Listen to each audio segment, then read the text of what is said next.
Hello friends, मैं हूं अलका यादव। जी हाँ, एक और शुक्रवार और एक और कहानी। और आज की कहानी का नाम है शांति।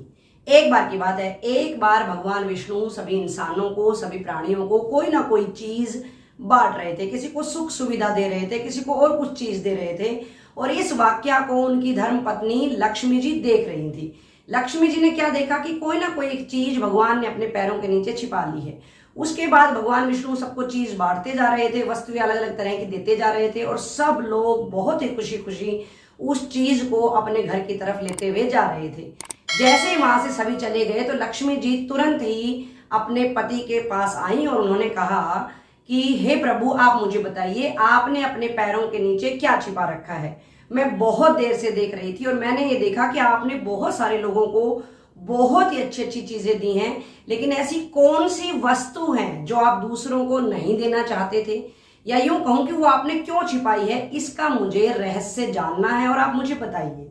लेकिन इसके बाद सिर्फ इतना सुनना था कि भगवान विष्णु धीरे धीरे मुस्कुराने लगे और उन्होंने अपनी धर्म पत्नी की बात का कोई उत्तर नहीं दिया। इसके बाद लक्ष्मी जी कहाँ मानने वाली थी, बार बार वो पूछ रही थी, लेकिन अब भी भगवान विष्णु बिल्कुल कठोर की भांति खड़े हुए थे, मन मन मुस्कुरा देते थे और उनकी बात का उत्तर नहीं दे रहे थे। अंत में एक बार फिर से जोर डालते हुए लक्ष्मी जी ने कहा कि प्रभु, आप मुझे बताइए, आपने अपने पैरों के नीचे कौन सी चीज छुपा रखी है, मुझे उसका रहस्य जानना है। आपने वो लोगों को क्यों नहीं दी है, ये भी मुझे बताए। सिर्फ इतना सुनना था कि अचानक से वहां पर देवी प्रकट हो गई और उन्होंने इशारों ही इशारों में भगवान विष्णु से अनुमति मांगी। और उसके बाद वो भगवान से अनुमति लेने के बाद लक्ष्मी जी की बात का उत्तर देते हुए उन्होंने कहा, देवी, मैं हूं शांति, और भगवान ने मुझे अपने पैरों के नीचे नहीं छिपाया था, बल्कि मैं ही उनके चरणों के नीचे जाकर छिप गई थी। तो लक्ष्मी जी उनको देखकर बड़ी हैरान हुई। फिर लक्ष्मी जी ने अपना अगला प्रश्न किया कि आप मुझे बताओ, आप क्यों छिप गई थी, क्यों भगवान आपको लोगों तक नहीं पहुंचा सकते थे।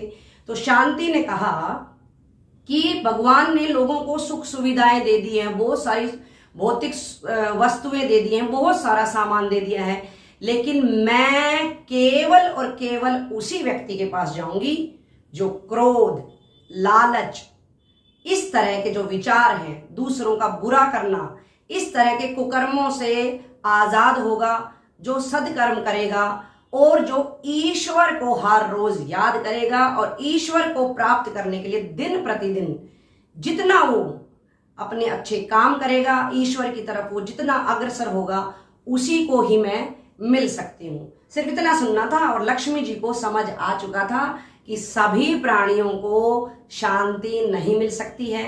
केवल और केवल अच्छे कर्मों वालों को, या यूं कहिए जो ईश्वर के प्रिय होते हैं, जो ईश्वर के कहे अनुसार सदकर्म करते हैं, उन्हीं को ही शांति मिलती है।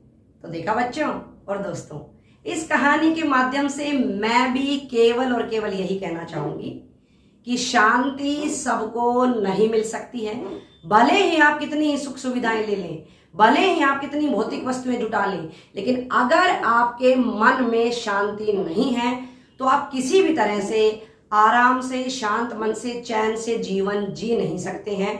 तो आप अपनी इच्छाओं को इतना ना बढ़ाएं, शांति को पाने में लगे रहें, शांति को पाने की कोशिश में लगे रहें। जिस दिन आपको शांति मिल जाएगी, भले ही आपके चारों तरफ कितनी ही भीड़ क्यों ना हो, आपका मन बहुत ही शांत होगा, खुश होगा।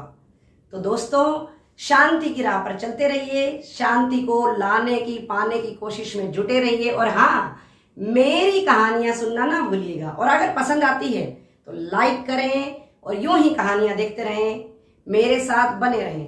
फिर मिलेंगे दोस्तों, नमस्कार।